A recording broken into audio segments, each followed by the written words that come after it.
Hi, I'm Johnna.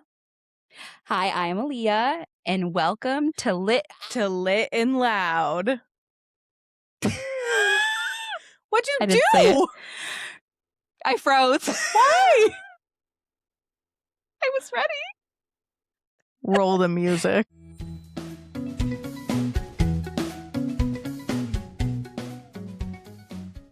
Welcome to our very professional podcast. Very professional. Yes, of course. How you doing? I'm good. We're back on Thursday. Yeah. I have had an absolutely relentless week, so it feels like Friday. Mm-hmm. I'm drinking a beer. Crazy. This was Good. never full. I split. I had 8 ounces of beer. And I'm going to make it count, baby. That's a good glass. Is that what I think it is?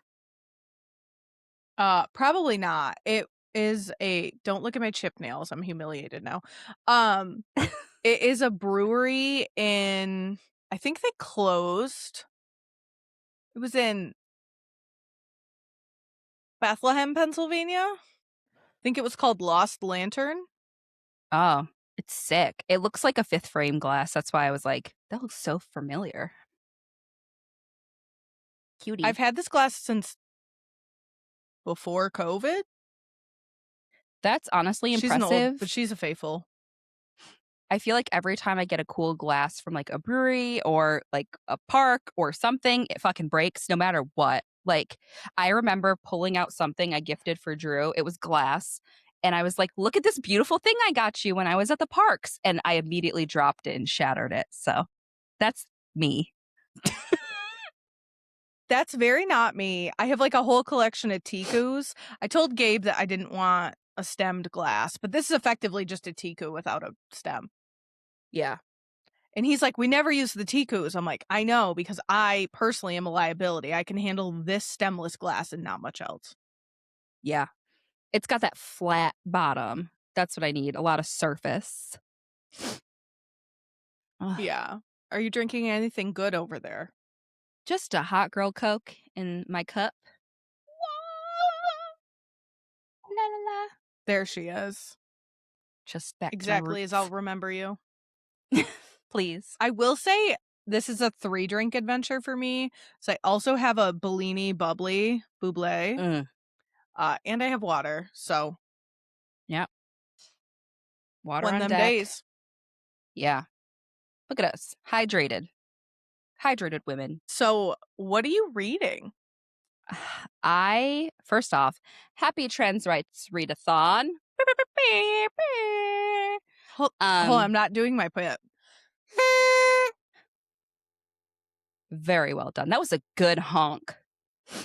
It felt good. So yes, we are in the first couple of days of the trans rights readathon. So I am going full in on my TBR for that, which I've shared on the Lit and Loud page.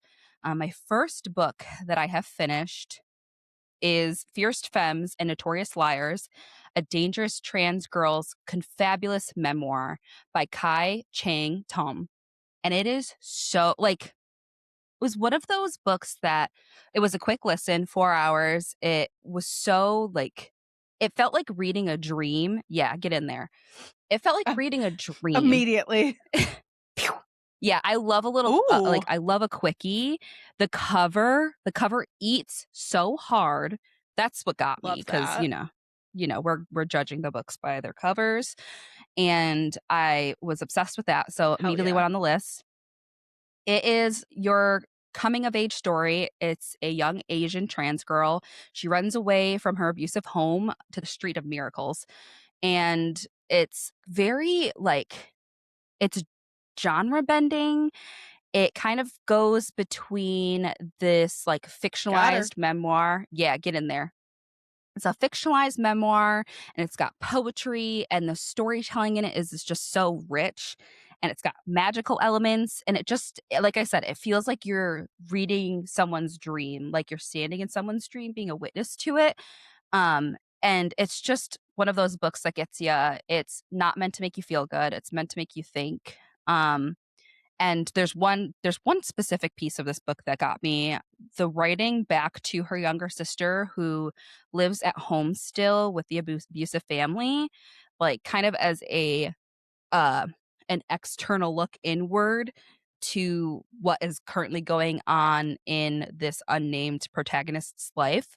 And it's heart-wrenching because it's like first you got that sister element, but then this young trans woman in a city being taken under the wing of other femmes, teaching her how to exist in the world, and then like relaying that back to her younger sister is just so it's so it's woven perfectly, and I just could not get enough of it. And I was kind of sad it was so short, but that's kind of the beauty of it too. I don't know. It was perfect to me in so many Ooh. ways.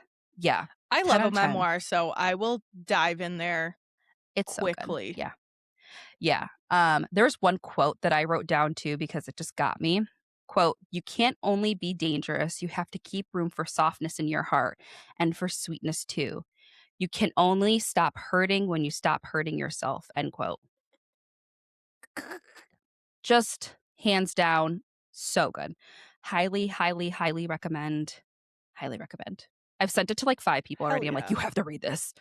Read So this, get in yeah. here. Especially like I feel like sometimes I recommend things, it's like an arduous task, right? There's Mhm. 6 to 12 weeks of hold on it, and then it's a Mhm. 12-hour audiobook. But that I was able to grab that, which is great, from a bigger library, and my local library had it available, which is very small. Perfect. And it's only 4 hours. You could do that on Yeah. accident. Literally, I mean, I spent just like the first half of my day reading that. And yeah, the Queer Liberation Library, you can get a free library card online through them. And they have such a wonderful well of stories in there that are available that might not be available at your library, depending on where you live. So definitely get in there. Another book that I finished this week, literally right before this, Love and Other Disasters by Anita Kelly. A romance. It it just A feels romance? really it felt really good to read a story that had characters that sounded like my relationship. Like, it just feels nice to be seen. And it would have gotten 5 stars regardless, but then Always. the premise of the book is just so very me and my husband. It's so strange. Not that we did this, but we both were Food Network kids and like would watch it religiously in a way that probably wasn't meant for children, but they meet on a cooking competition show and they fall in love, of course. And it's you see one side of the coin of this woman who's recently divorced and is having, this like she's in this like gray space and she's kind of a mess, and I really resonate with that. And she's in this turn of life and a new season, but she's like just in the Always. air about it. And then you have this non-binary character who is going through their own season of life and dealing with family struggles, and it's just such a good story. It's funny, and the non-binary character London is just a curmudgeon, and I love a curmudgeon. So I just love a grumpy sunshine anyways, and then it just looks like a relationship that would exist in my life, and it felt really good to read something like this. Again, written great. It was so digestible for maybe like if you have like a reader in your life who doesn't read outside of their maybe like relationship dynamics or gender ever, this would be a great one because it really gives a snapshot on what it's like to be trans and navigate family, or trans non-binary navigate family dynamics and relationship dynamics. So it's fun. It's another layer, and also it's educational. So read it. That feels like it serves on a lot of levels. Exactly that. It does serve in so many ways. It's multi-layered, and I think if you're into romance, this is definitely something you should give a try, outside of maybe your comfort zone. But it is, again, it follows the perfect romance trope: grumpy sunshine, fun little crazy, unrealistic backstory of they're on a cooking show. Like this never happens to real humans. It's so cool. So recommend that as well. That's what I finished this week. What about you? Hell yeah. I finished 3 books this week because I realized I had done not a lot in March. First is a trans rights readathon book, You Weren't Meant to Be Human by Andrew Joseph White. I finished this book in a day. I could not put it down. It was absolutely riveting. It was also deeply disturbing. And when I finished it, I looked at Gabe and I said, I can't think of a single person I would recommend this book to. I am glad I read it, but it is really, really dark. The premise of the book is it takes place in the future, and you follow a character that is a trans man, Crane, and he finds himself pregnant in like this dystopian hellscape where he is being controlled by pretty much a monster. It was kind of giving me like Souls trilogy monster. It's like a conglomerate monster of a bunch of bugs. Yes. Remember, I don't read book descriptions, so the worms on the cover were my only indication that this could be happening. No bugs. And the monster alien god forces him to carry the baby, and it's really fucked up. This book is very heavy, so if you are going to read it, like I said, it's definitely horror. It was a good book. It is well written.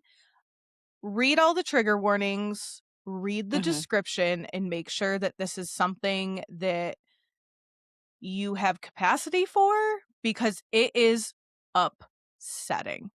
There are so many things that happen in this book that are so upsetting. And to see someone that's already going through it be forced into another situation is really so difficult. There's some really graphic sex scenes that are kind of consensual. It's a rough ride. I won't beat around the bush on that. It was good. It's definitely horror. Gotcha. I was floored reading this. Gabe's like, what are you so locked in on? I'm like, I have to finish this book because I need to know what happens, and I need to like clear the queue because this book takes up a lot of space.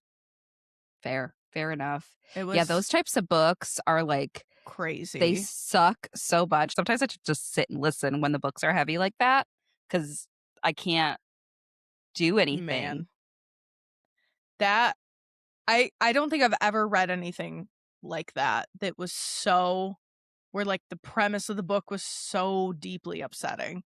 And it's immediate. The book opens up with a semi-consensual sex scene, and our main character is already pregnant, but they don't know it. It's just, it's a rough one. But again, it was good. It's just, I don't know who would want to read this book. And I probably would not have read this book had I read the description. Yeah, that's horror, and it toes the line too, because it's like the message, and also it's horror, so the layers can be like kind of intense. I'm not a big, the horror has to really like touch a place for me to really be into it. So I did see that. I'm not often picking up something that's like spooky, scary, unsettling, because I can't handle it. I'm weak. It's too real. Like there wasn't. Even with the bug monster, the audio production on it is incredible. The voice they have for the monster is really great, but it's too real. It takes place in the future. It's not legal to get an abortion almost anywhere. There's just like all these layers to it that it's literally our political landscape, just a little, and I'm talking a hairline more extreme. One of the other books I read this week was Half His Age by Jannette Mccurdy. I read I'm Glad My Mom Died, really liked it.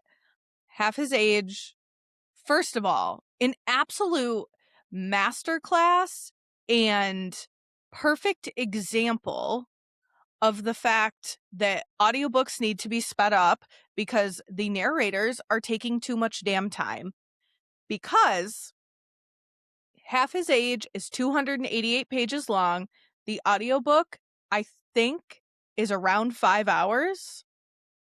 The book we're covering today, also 288 pages long, almost a 10-hour audiobook. That's that on efficiency. When you listen to the book, it's very clear. Like, I tried it on 1.5 and it was too fast. I did 1.25, I think, because Jannette is not mincing her words and is delivering an actual conversation cadence versus okay. an audiobook narrator. Yeah. I feel like speed that shit up. It's so intentional too, because like when you listen to something and it's like driven, especially like Best Offer Wins, like that narrator is so expressive, and you can tell like when I started, because I was listening to it on Spotify, I'd have to like go to 1.7 every time. But like when I'd start the chapter, she'd be reading like this, and it was too much for me. But I understand why. She's enunciating. It's accessible, but like, thank God for 2 times speed. Like that I can't. Did you read this? No, I haven't yet. It's on my TBR though, of course. This is another one of those books that's a little uncomfy, not to the level of my last read, but it is a high school student that forms a romantic relationship with her teacher, which is always an awful dynamic to read about. It was giving some elements of Margo, but Margo's a consensual adult. Margo's Got Money Troubles, our next read. And it kind of reminded me of Alison Espach's book, The Adults, where that is another. I know I talked about that briefly, but that's another book where there is a high school teacher student dynamic. It's just so sticky because it feels weird to be reading about something like that. With a Right. minor And what's the having sex. Yeah, what's the perspective? Like whose perspective is it from? Is it from the minor or the teacher? From the minor. Okay. Girl named Waldo. She's 17. Her mom's really absent. It's good, but it's also very graphic. All their sex scenes are open door romance. And then you're like, oh, this is a child, so yikes. Yeah. It's tough. This book had very mixed reviews, and I completely understand why. Gabe goes, do you want me to bring you more beer? He goes, pants on or off? You can have options. There you go, beer wench. That's what Zach calls Katie. He's like, come here, beer wench.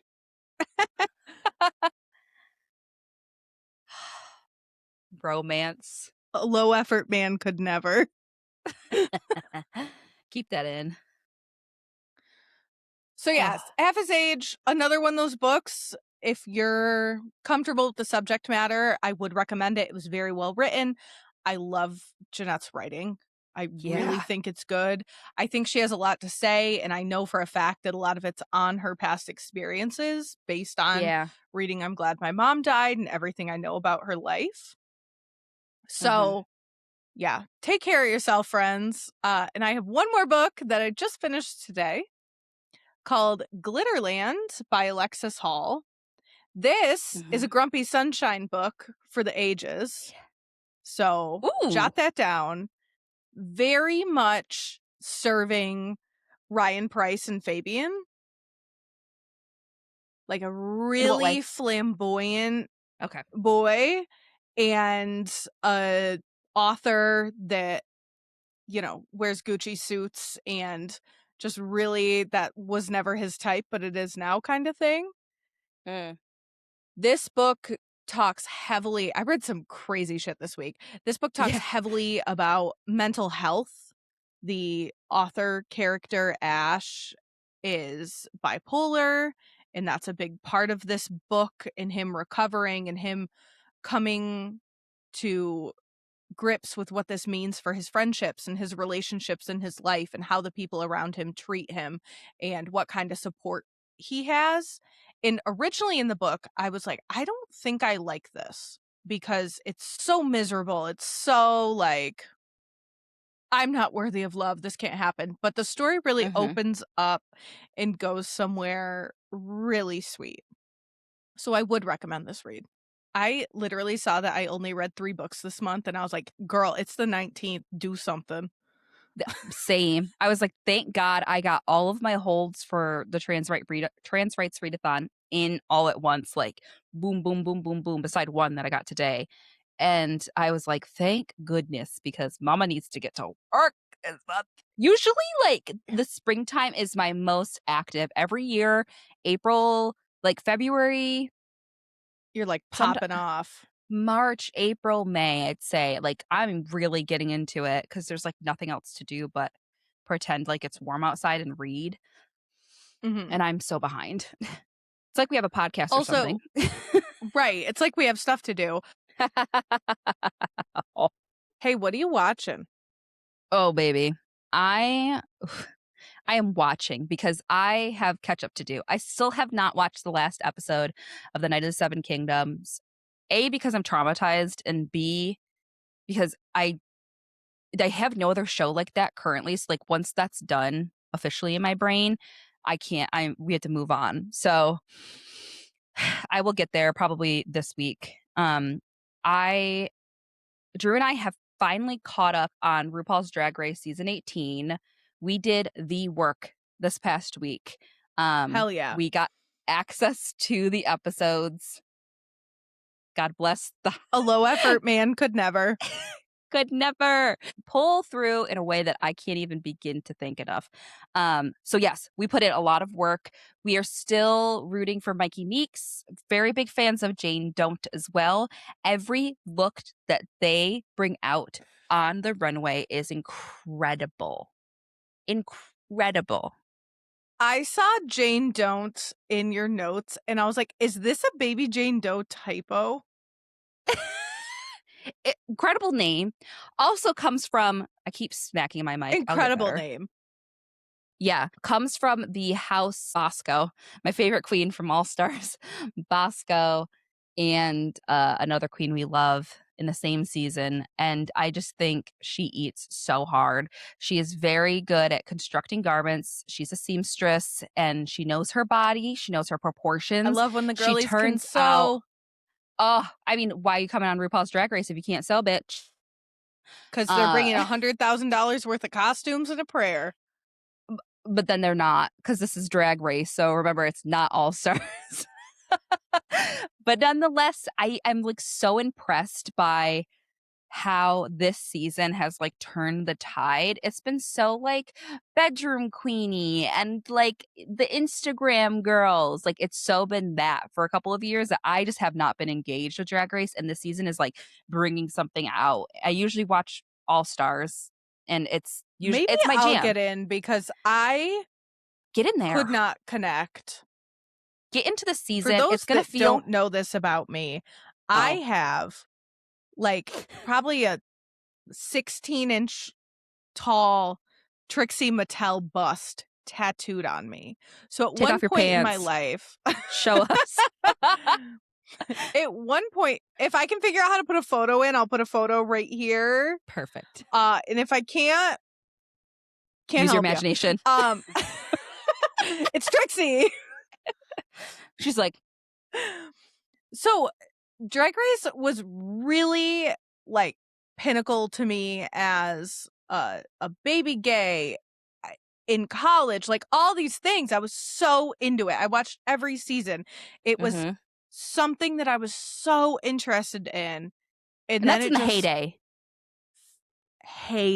Heyday, you were in it. Like I'm a little bit younger than you, so like I got after heyday when you were watching. Like the best I watched time. Detox's season live.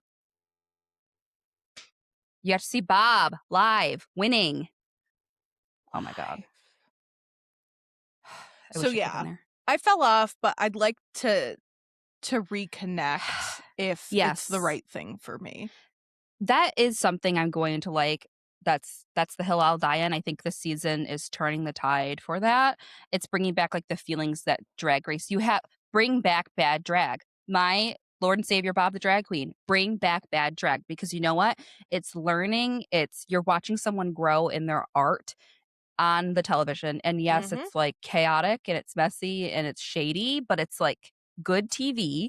And it's honestly really nice to see all of these creative queens out here. And then you have queens that are just fucking talented. Actors, singers, dancers, like these are multi-talented human beings and they deserve all of their flowers. So yes, big fan of it.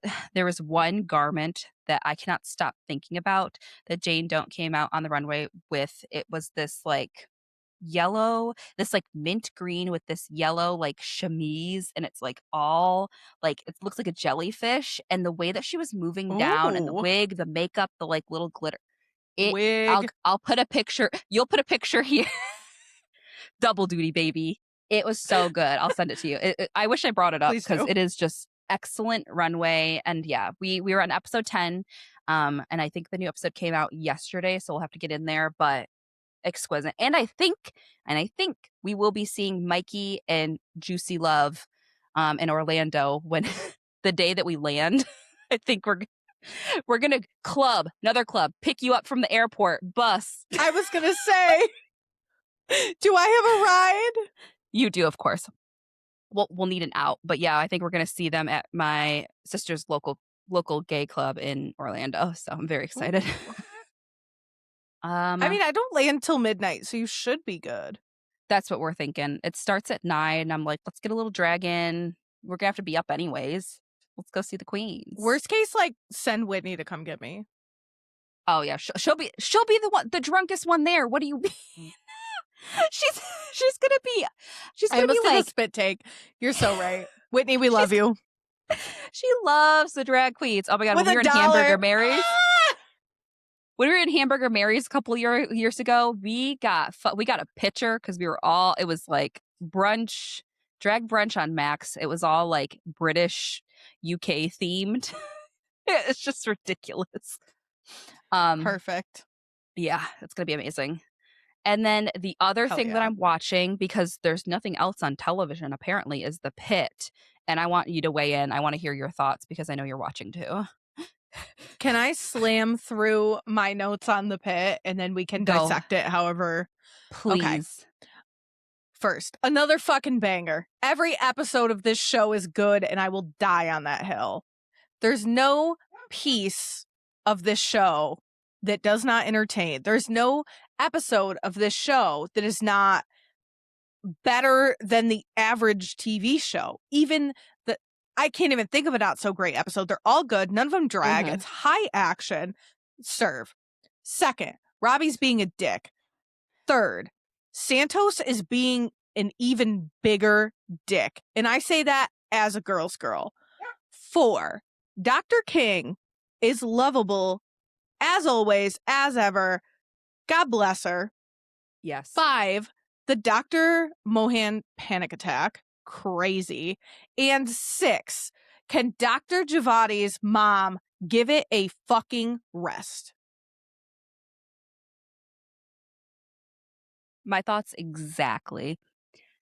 Dr. Robbie, that was so unnecessary. Like, to look at her and be like, you're holding us all up because you want to have a panic attack about your mommy issues?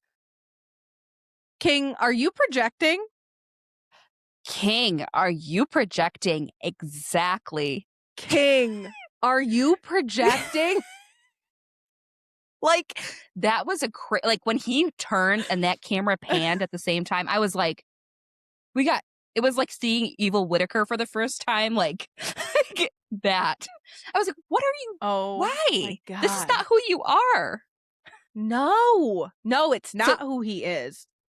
My notes literally say I'm getting nervous, and that applies to everything because everyone's being Robbie, pushed. You good? Yeah, everyone's being pushed right to their limits. Woman that Dana called in to be the on-paper charge nurse is everything to me. That's every charge nurse. The nicotine patches, the insurance fraud, like my bitch through and through. Yes, as someone who worked very closely next to ward clerks, I have so much respect because they are the ones running that shit like the fucking Navy, okay? They are in there. Charge nurses too, everyone. Like the two of them. And yes, I know that woman. I have like three of those people came up in my mind just watching that. It is so like they execute the show so well. it's almost like frightening. And my mom watches it, who is an ER nurse, and who worked overnights in the ER in a city. And just like watching this, I'm like, she's like, it's so real. Every time she texts me, she goes, a good episode. I remember something like that. Like, she will just be relating to it, and she's so far removed from it. But banger. I feel like people that work in the ER are just so, like, it's ingrained in them. Like, it is ingrained, and it is traumatic, and it is hard work. Yeah. And this is shining light on that in such a perfect, well-balanced way. And I think it should be required watching, to be quite honest. Dr. Javadi's mom being such a bitch to her is so crazy to me for a lot of reasons, but also, as someone who does not have medical background, I don't really have background in anything, but I also have background in everything, but certainly not medical background. It is so impressive to me that all these doctors in the ER have all these things that they can pull to front of mind to save all these different ailments. So for her mom to be like, oh, the real doctors are upstairs is crazy, because they are literal frontline life-saving medicine. Yeah. They're the ones stabilizing your patients so you can do what you need to do, whoever is up there. Right. And you know what? I'm like trying to think back on all their interactions, and I'm always like, that's just a mom. That's like a helicopter mom. That's like just obviously wants to be so involved in her life because they are, she's proud of her, yada, yada, yada. And like, she's obviously an intense woman. But when she came down with that mess, I was like, oh, I understand the dynamic now. I understand why she's the way she is. Like last season specifically, like she just was always like, and yeah, it was so like, that whole episode was so upsetting. I know I watched it a week ago, but like I am so upset still about it. I'm like, where Could are you we imagine going? becoming a doctor and somehow that's still not good enough? Not good enough. Literally. Not good enough. Crazy. Are you watching anything else, or should I just roll into my... Roll right in, baby. Okay. Next, I have watched an entire season plus 4 episodes of Naked and Afraid this week. And I know what you're thinking. Oh, I've watched a season and 4 episodes. That just brought me to re-up the fact that I've watched every episode in every franchise of Naked and Afraid ever created. And I told someone this once, and they said, oh, this is so funny. They went, oh, you're really into survival? No. Wrong. Nope. Wrong one. But it's reasonably riveting television. Like, it's a good background show. Something's always going on. So it's usually a 21-day challenge. There's 14-day fan challenges. And then there are 60-day challenges called an XL. And then sometimes there's competition involvement. When you watch all of those, you get to know who like the real all-stars are. So I have like my Abby Lee Miller pyramid of people, and it really feels like in these more recent seasons, they're bringing back all my beloved angels. So I got to see them all this week. That was really lovely. I'm not into survival. I could not go out there. I do not want to go out there. I would not be able to kill an animal. I would not be able to deal with the bug bites. I would not be able to deal with the rain. I would not be able to wield a knife like that. I would not be able to start a fire. That is not for me. That is not my scene unless I'm witnessing it. On my bed, sleeping or snuggled up very, very tightly. Yes. Warm. In the covers. Safe. Wildest animal in the room's the cat. We are safe and sound, baby. But are you? Not with her, actually. And then the third thing I'm watching is I went and saw Project Hail Mary, and I want to showcase my popcorn bucket. I don't have a thing. I don't want to break a nail. Prop it. You got plenty of shit on that desk. Oh, you got it. Wow. I saw someone mounted a light here and put it in there. That might happen in my household. What I really wanted, and it's the merch quest I'm going to send you on, they have a popcorn bucket that is Rocky in his glass ball. If they have that, I want it. Well, tell me how much it is before you just buy it for me at your local movie theater if they do have it. I'll buy you any popcorn bucket. They have a drink topper that has an astronaut at the top of it that just looks really lovely. So if they have either of those, shoot me a text. I'll get them for you, girl. I you know really liked the movie. We went and saw it on Monday at the Prime Early Access showing, so it doesn't come out till the 20th. It's currently the 19th. I saw it on the 16th. So we saw it in a Screen X theater, which I'd never been in, which was a crazy experience. The Screen X theater, for anyone wondering, is not on for the entire movie. It kind of goes on and off depending on the scene and how it's shot, because it is my understanding movies are specifically shot for Screen X. So they don't shoot the whole movie in it, but they do have some like really panoramic scenes. Yeah. So I really like the movie, as is the report, with every single film to screen moment except for Heated Rivalry. The book was significantly better. It had all the story, all of the heart, none of the science. And one of the joys about reading that book is them tinkering with the science and solving these problems and doing all these things. I don't want to give too much away because I know you haven't read it and you're going to go see it. But your homework is, I want to know how you connect with these characters and what you think of the story without the context of the book. Because I cannot picture how that would have landed with me personally had I not read the book. Catch me in the theater with my iPad taking notes so we can have a discussion. I have not read this or listened to it. This is like the first, I have never skipped a book club read ever, even since moving, and I could not get access to it because A, it's an Audible exclusive, B, sci-fi is not usually my thing. I like to watch sci-fi more than I like to read sci-fi.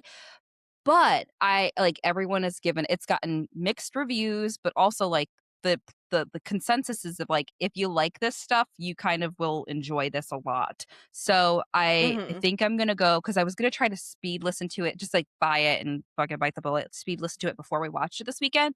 But I'm going to watch it first and read it in some capacity. Please do, because I'm very curious to see if there are like little holes that you're like, what happened here? It's definitely, I think they did a really good job translating it. It's definitely an adaptation. And I think all of the heart, the ethos of the characters from the book made it into the movie, which is really the most important part. There were just parts that were lacking, but Gabe and I, it was raining and snowing and icy on the way home, so it took us so long to get home. So we got to do like a full deep dive. And pretty much what we decided was, if you half-ass the science in the movie because you don't have 12 hours to, drone on about, I mean, it doesn't drone, but you know what I'm saying. And you half-ass mention the science and then the follow-through is not there, then you're creating all these plot holes and people are like, well, why didn't they touch back on that? There's simply not time. Yeah. Well, I beg to differ. Two of my favorite sci-fi. Yeah, I'm actually you. Two of my favorite sci-fi movies, Interstellar, long ass movie, but you get the science, you get the heart. That's why that movie is so successful. The cinematography in that, fucking amazing. My second favorite, and this is a direct shout out to my college friend Luke. Luke, if you're listening to that it'll be super strange, but text me. He introduced me to the movie Arrival, and that movie, while more linguistic leaning, is still science-based in that way, and they walk through everything and talk through everything, and yes, you have these sci-fi elements, but it has all of that, like, I think what I'm going to infer, because I guess I haven't read this and I haven't watched it yet, but you need both of those components to make the story well-rounded, no matter if it's on the screen or in a book. Like, you need to give both of those elements all of your time. Don't get me wrong, there's a ton of science in the movie. But there's not big stretches of 2 months of them sciencing that were in the book.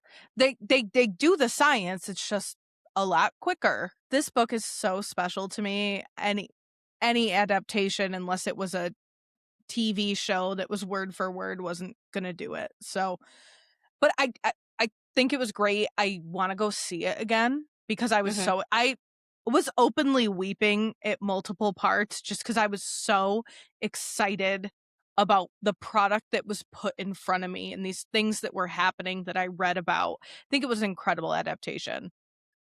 I was like looking at one point, Gabe watched me do this with my hand because I was just like maxed out and I'm like crying. I took my makeup off before I went because I knew I would cry. Oh, yeah. Even if it wasn't like, I knew tears were going to be spread because I have just such a love for these characters. So, yes, it was good. I want to go see it again. Cannot wait. Which means it isn't bad. What are you obsessed with this week? First off, I have 3 things. I am really obsessed with the like fake spring we got here in Maryland. It was literally 79 when we recorded last week, and like it was nice during the weekend, and like I wore a fucking dress. I brought my sandals out, like toes were out, and that's me because like she piggies on the street. Piggies on the street. I hate wearing closed-toed shoes, and I have vowed to like buy shoes that are supportive this year, and unfortunately that means sneakers. So I've been rocking Hoka's all winter. A sensible shoe. The problem is I have size 11 to 11 and a half feet, so everything's fucking difficult for me to find, and I wear the same like 4 shoes all the time. So I've been rocking Hoka's all winter, but I was finally able to crack out some Sandies, get my piggies out, which need to be done before I go to Florida. So yes, warmer weather I'm deeply obsessed with. I can feel the vitamin D healing me. I cannot wait to get my body in Florida and like soak up as much as possible. I want to burn. Like, I know it's not great to sunburn, but like I'm melanated. It is what it is. Cook me alive. I get it. Like, I just need good weather because it makes me want to be outside, makes me want to be a better human. Another thing I'm obsessed with. Drumroll please, or horn or whatever we do here. I found a therapist. Yes. I've done the thing that all millennials and whatever the fuck I am strive to do in their late 20s, find a really good therapist. I had my first session with her and it was fabulous. So yay for mental health. Everyone clapped for me. Taking care of your brain is important, and I have been neglecting it. So and something that's tangible, because you know what's also therapy? Retail therapy, baby. Yeah. Bagoo. If you don't know this about me, I don't think I've talked about this in the pod, but I am very obsessed with the reusable bag / every kind of bag brand, Bagoo. They Aaliyah have these, is a Bagoo baddie.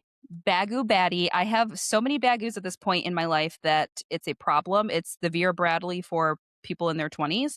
Oh my God. It is. It is.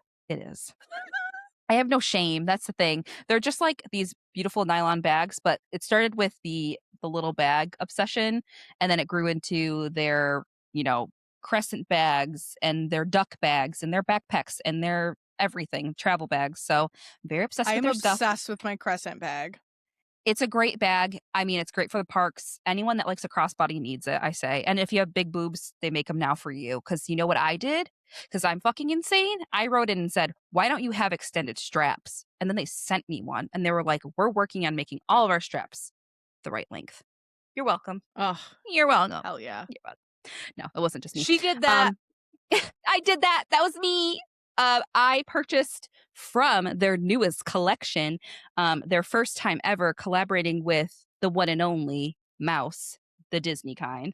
I got a bunch of stuff from their collection. As a bunch of stuff, it's literally 5 things, but these are the things that I wanted. And I was like, let's honor our pocketbooks too. I got this. Let me see the little guy. Oh, he's coming. So this is like this cute garden print with Mickey like and Minnie just frolicking. So cute. This is one of my favorites. I'll make sure it's upside down. It's not upside down. Mickey and Friends, and they're just like marching along, but it is so detailed and it's so cute. Big fan of that one. And then this one is Minnie in her like flower era. We're going to Flower Fest, so I was like, I need to have that pack. Oh, I got the baby bagoo of just this version of Mickey, who I love so much. Cute. He's cute. And then That the belle of the classic ball. boy. I love a classic Mickey, like in any fashion, which is also this guy. Oh my God, it's the bag charm. And wait, the signature, his little ears. Him. I don't want to talk about, but he's so cute. I don't blame you. I don't want to talk about how much this fucking bag charm was, but it really don't look it up. Don't look it up, Mom. Don't. People that care about how I spend my money, no, it just is like the cutest. It's the only thing I wanted, honestly. But I use the reusable bags every day of my life, so I did get some of those. It's so cute. It's gonna go in my bag when we go on our trip. It's actually on my everyday purse because that's who I am. Oh, I cannot wait to be in Florida. Oh, get me there. We're less than a month out. I know, which is frightening, but get ready for some crazy content from Florida.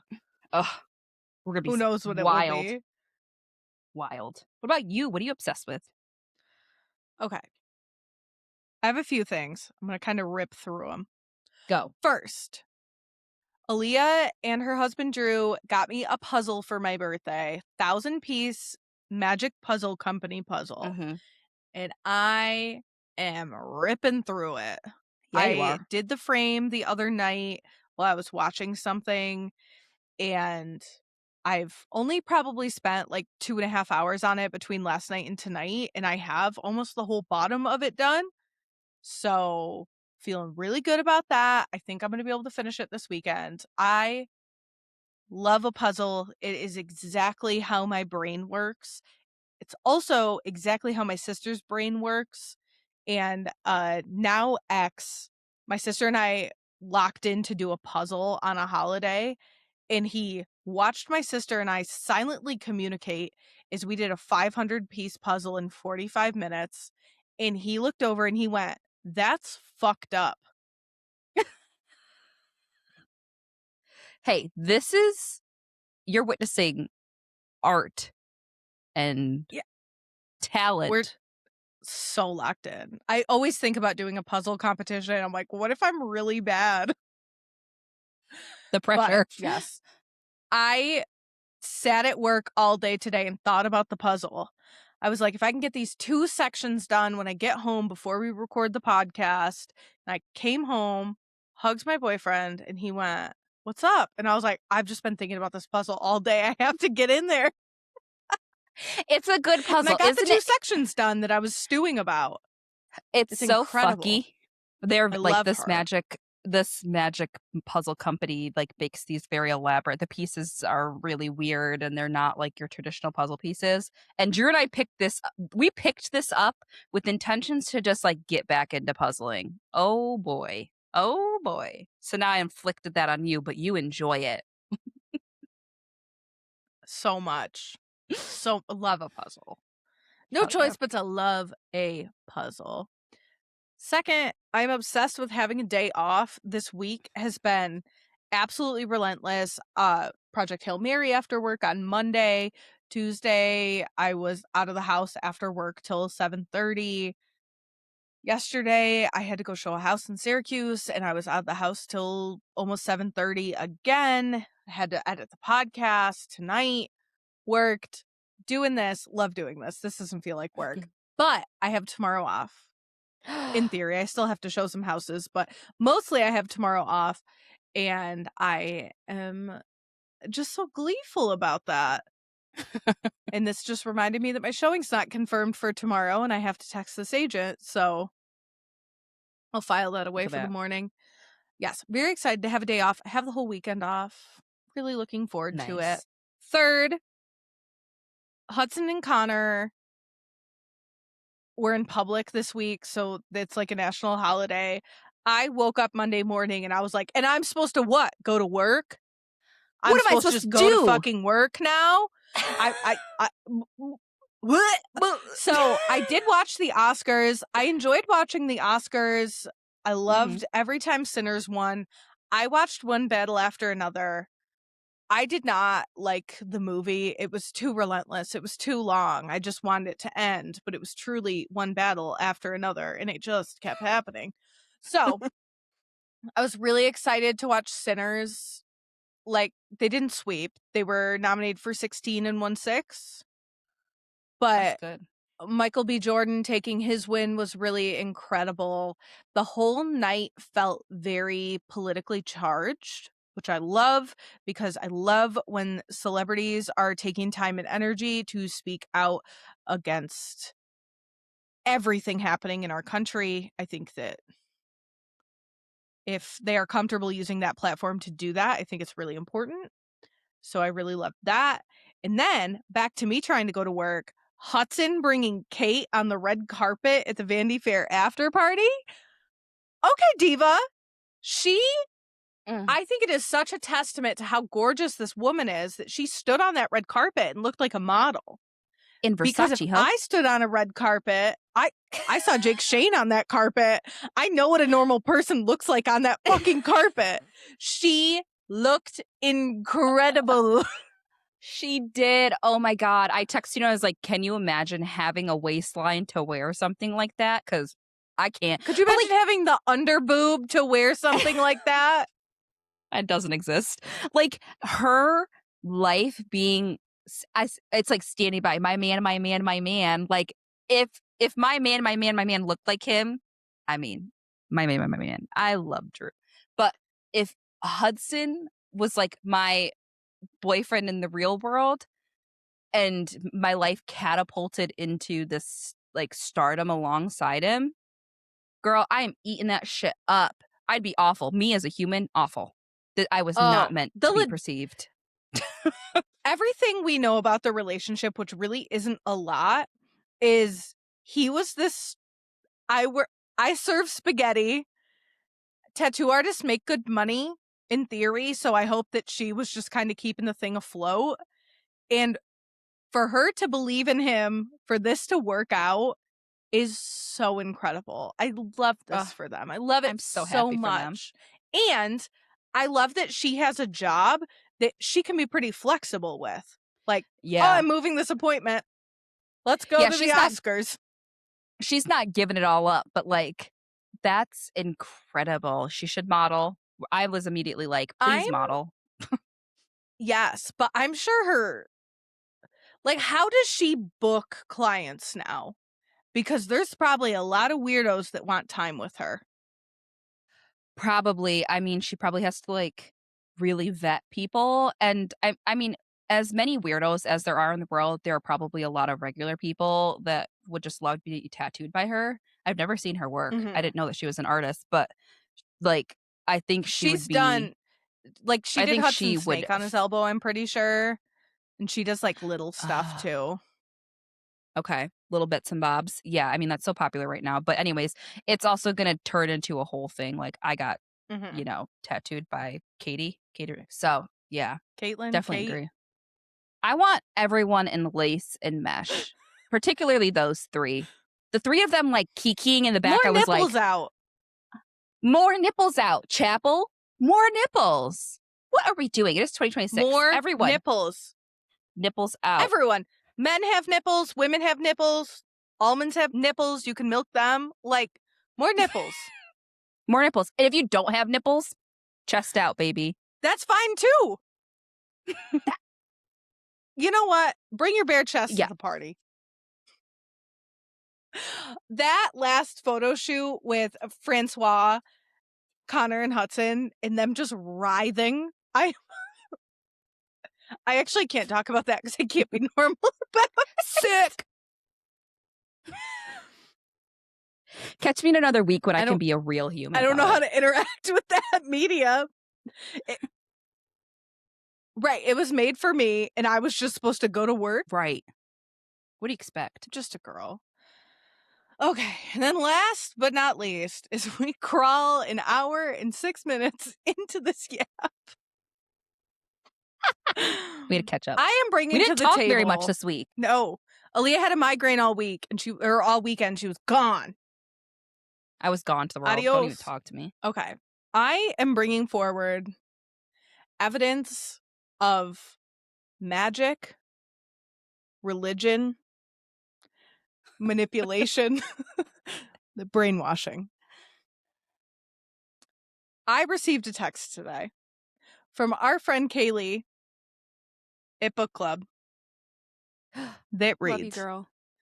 I just have to say, I'm obsessed with the Losers series, and I don't know that I will be able to move on from it.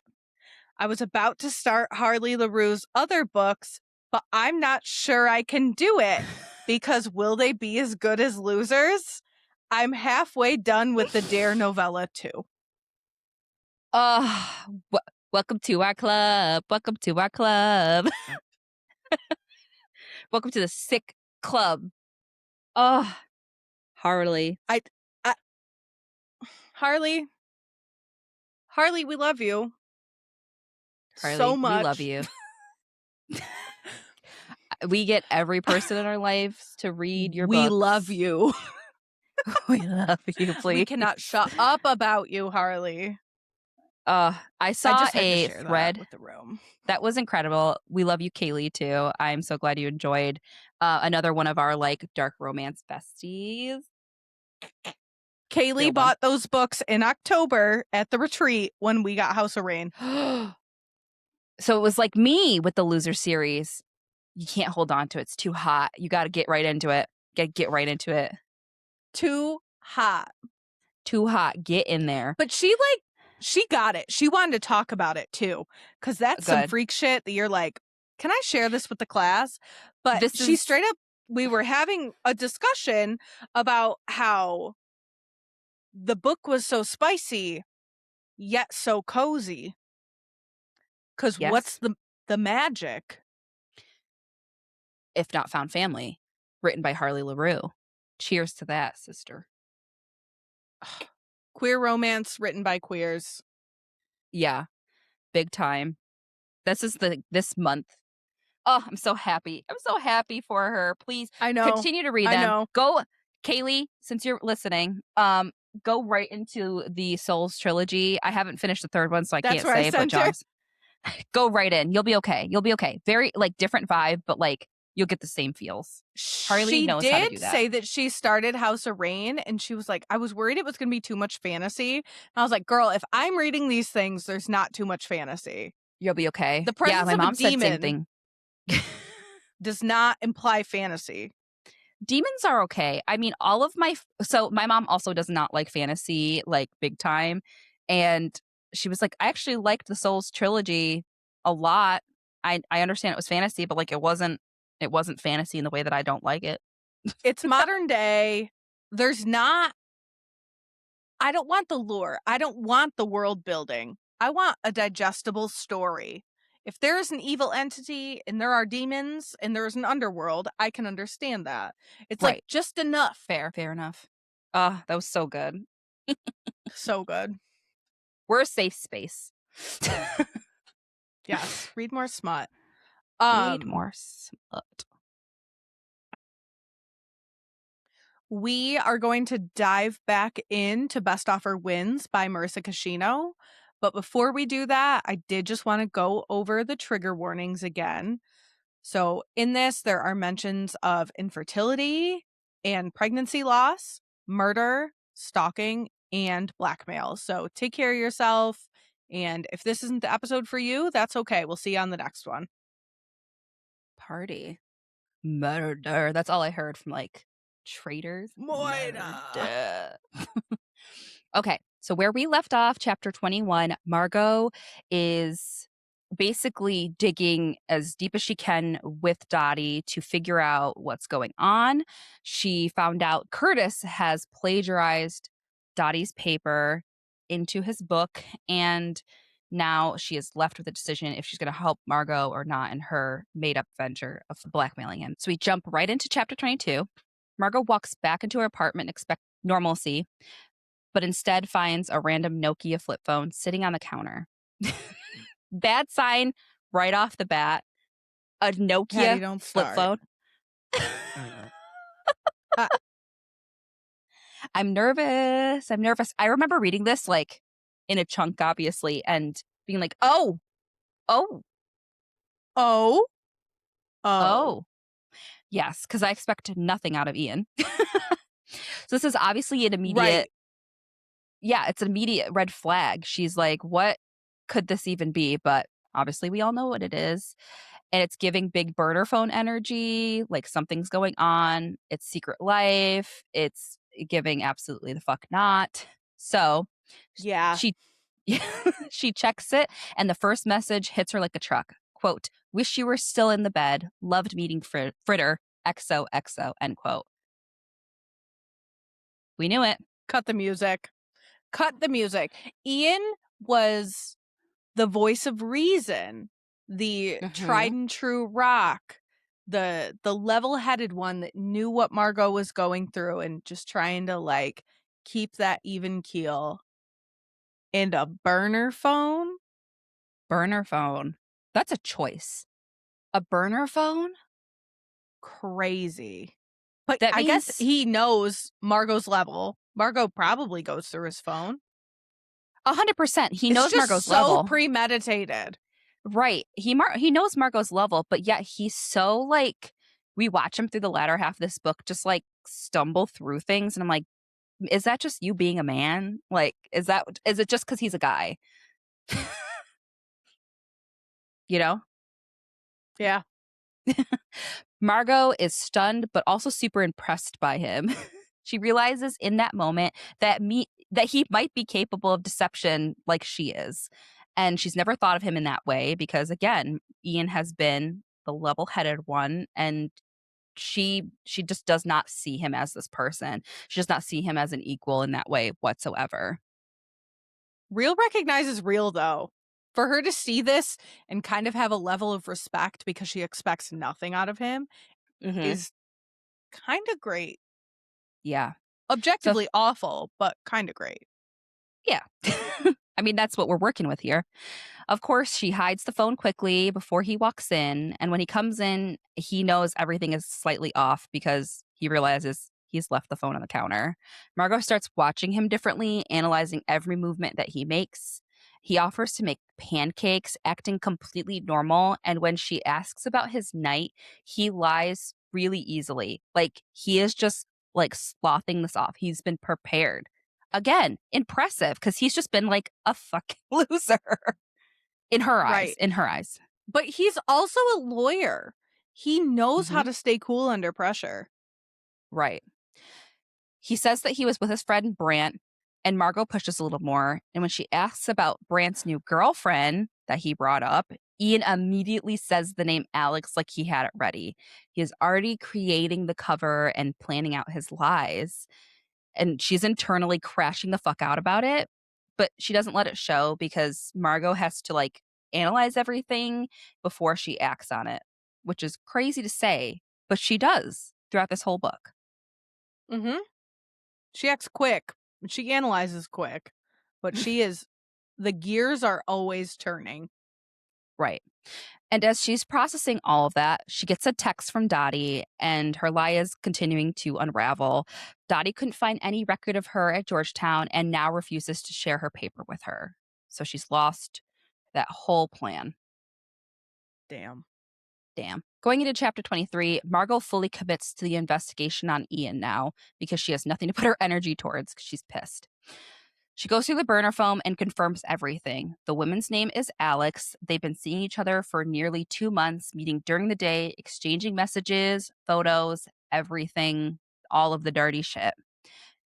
She is furious, of course, but what's scarier is how controlled she is about it. Like, I've never been cheated on. Knock on wood. Like, I'd probably, I don't know, break things, commit arson, do something really wild. Yes. Especially the level they're in, the house, the infertility issues, how long they've been together. They're married, X, Y, and Z. I could not imagine, but like just internalizing all this and being like, well, what am I gonna do? I'd call you. I'd call my mom. I'd be losing my mind in this moment. But we know from the last section that she feels very comfortable in her anger and sitting in that. And that's a constant for her. So she's probably almost soothed. And she also thinks Ian's a loser. So she's probably soothed to know he's got that dog in him. The thought of Ian having that dog in him is the greatest thing I've ever heard. You said that so earnestly, too. It was when you paused. I was like, I've taken it too far. He's got that dog in him. Oh. What's the charge, Your Honor? Having that too much dog in me. Lock me up. Oh my gosh. Margo is, of course, angry, and she's being really controlled and meticulous about how she goes through life. She kind of walks through everything like nothing is wrong, and she's thinking how easily she could fucking kill him and feel nothing. And she mentions this so often through the latter half of this book. I feel like she says it every chapter. Re-listening to it this afternoon, I was like, oh my gosh, she like, I did not clock it in the moment, but I'm like, is she going to kill him? The second I find all this out, I start thinking to myself, as a realtor, she can't buy this house without him. They're both on this pre-approval. She needs him. So she has got to figure out what her move is, but I know her move is to stay with him because the house is the thing. Yep, absolutely. So in this like unraveling, she suppresses her rage by going into the room and throwing away a family heirloom that he had during their like shitty little courthouse wedding that she says, and she throws it right down the trash chute. And honestly, that's probably she's being better than I would. She follows Ian to she follows Ian to Alex's apartment, and Margo sits there comparing them to when they first met. And he was kind of in another relationship still, and their whole navigation of that. And she says back then, at least he was kind and attentive. I don't think Margo feels as if I don't think the stress is really there. I think she's angry because she's like, how could he do this to me? But also, like, she knows that ultimately she can leverage this, and they have completely, she's completely cut that love from him. I think this is where we see that severed, and now he is 100% a tool through the means of getting this house, basically. Is this where we get the flashback? Is this a full flashback to him in that relationship? Yeah. There's like a whole moment where it's pretty short, but and it's her following him and his girlfriend through a public park to see them interact. Yeah. Insane. Normal. Just Margo things. Just really normal. Totally fine.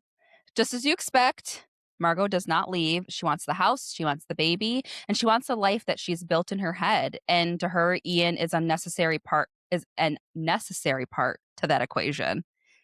She doesn't have to like him. He just needs to perform his side character duties to get to the finish line. So instead of blowing everything up, she shifts her focus back onto the house and calls the real estate agent Erica used. She's back onto the house, baby. Margo being willing to compartmentalize this to see the end goal is really so wild here. It's like athlete focus. Like you hear about someone breaking their leg or like spraining their ankle during a game and just seeing it through and competing injured and doing whatever. And this is the same exact thing. She's like, well, this is still my end goal. This is how I get there. Boom. I'll just shut up. Crazy.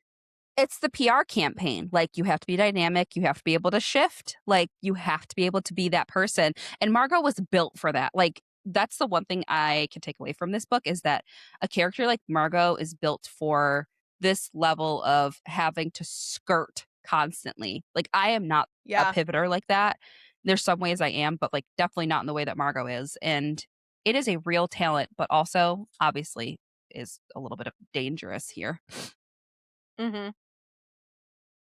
So into chapter 24, Margo goes straight to Curtis's office and waits for him like she owns the place, of course. While there, she clocks everything about him.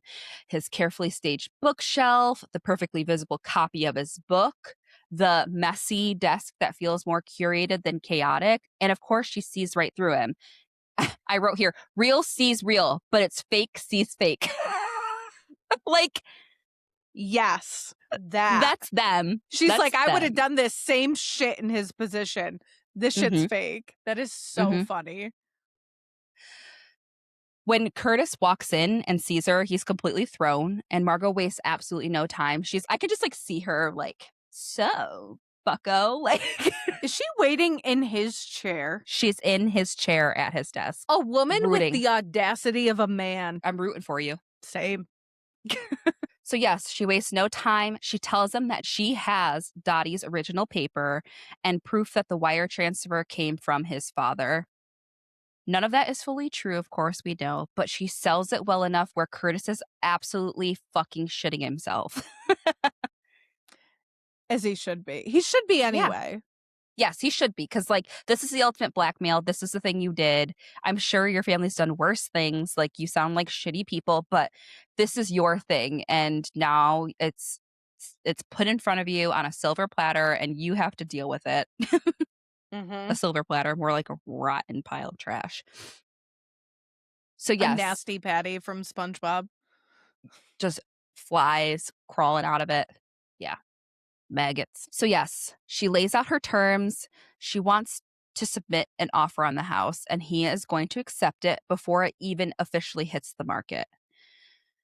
Curtis, of course, has to ask for time, though, because how is he going to tell Jack that they're going to accept an offer on the crazy bitch who inserted herself in their life? He doesn't also know about the plagiarism, so there's layers to this. Margo's like, this sounds like a fucking you problem. She's like, that sounds like a you problem for you to navigate. This is what's going to happen. Yeah. So give me my house. I'm telling you how it's going to go. Right. So she agrees to wait 2 days because, you know, she's feeling generous today. Back at home in chapter 25, Margo pretends everything is normal. Ian comes in kind of miserable and blames it on work and over cocktails. Sure. How was work, Ian?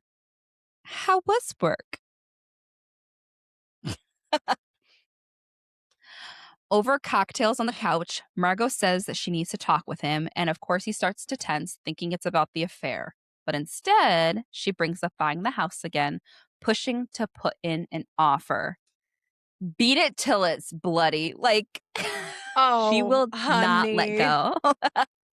Like, one goal, one shot, one opportunity, mom spaghetti. Margo is going for this house.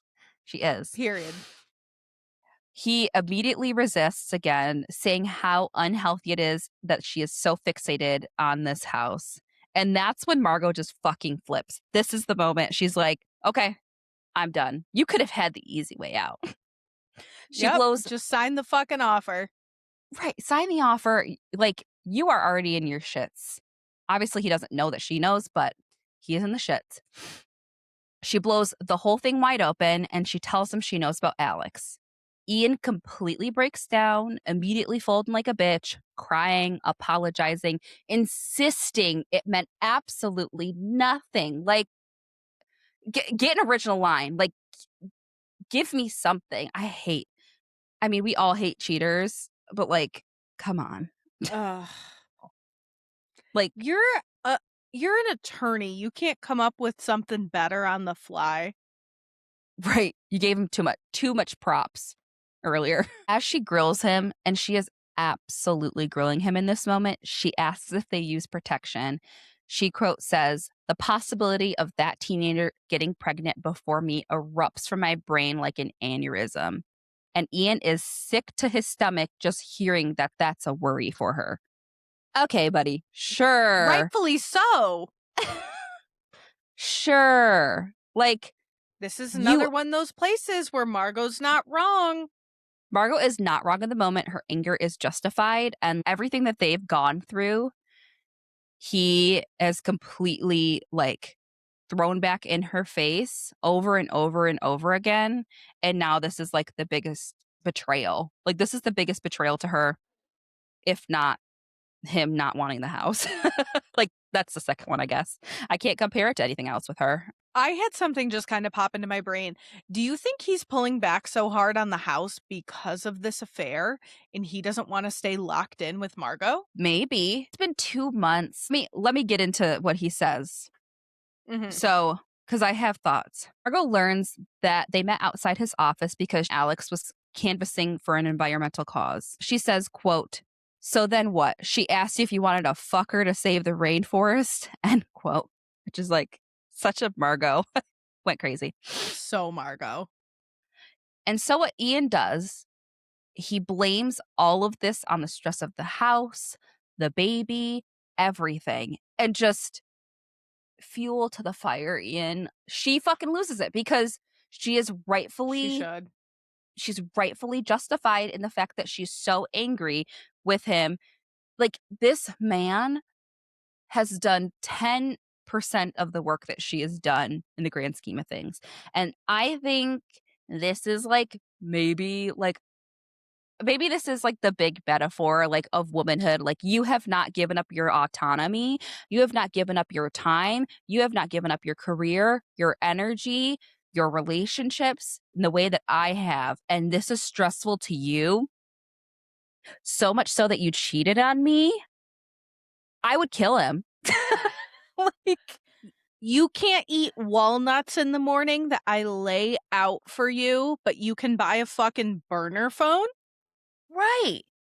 Like, you are losing the premise here. And he is just digging his hole deeper and deeper and deeper in this moment. Like, I cringe so hard because we know the like internal rage that she is experiencing, and he gets to experience it in a completely different way in this book. But like, the minute he said that, I completely unraveled. Like, girl, you are not doing yourself any favors here.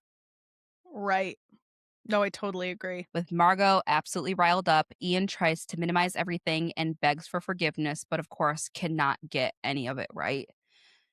This is exactly what Margo wanted, though, from the situation. She uses the shame and the guilt as the ultimate leverage in her situation.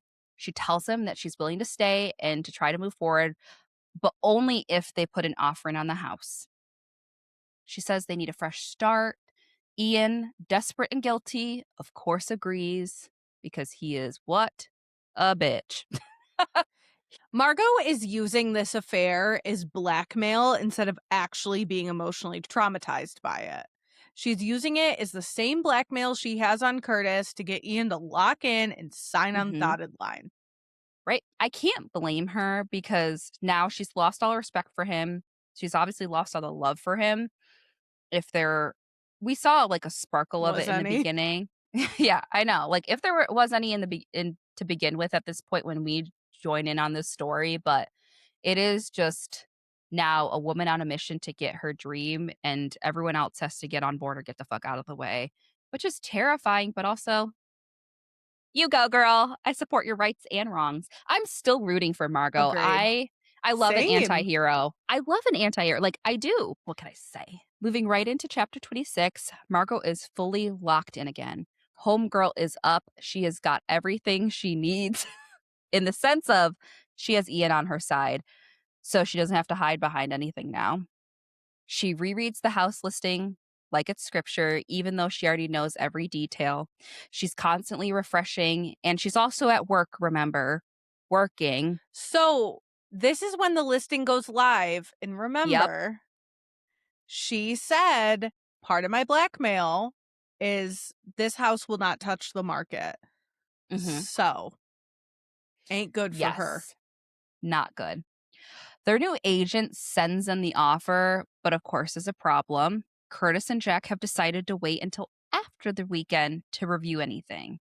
She's fucked up about this because obviously there's a wrench in her plan.